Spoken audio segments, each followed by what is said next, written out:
Le ntombazane eneminyaka ye-18 inedwedwe lokuthi ingase ichithe ubusuku lapha njengoba sekulokhu kusile ilinde imoto ezoyithatha. Uthi ulinde imoto ebambake enhlabalihideni yezimoto eziseZimbabwe. Uthi uma kungase kushaye isikhathi sakusasa kusho ukuthi angeke safinyelela lapho ebhekise khona amabombo. Abokufika abangena kuleli bathi bachithe amahora amaningi engxenyeni yomngcele oseZimbabwe. It's very hectic to travel from Zimbabwe to South Africa. One, it is because of these COVID-19 certificates.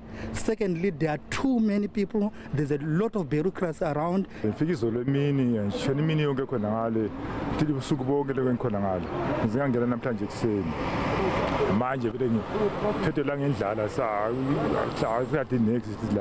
Uhulumeni ulindele ukuthi sande isibalo sabantu abangena kuleli emasontweni amabili ezayo. We've got additional immigration officers, we've got additional health professionals, we also have got additional police and even the army. They've also increased to try and make sure that we deal with the numbers that we expected to be a little bit higher.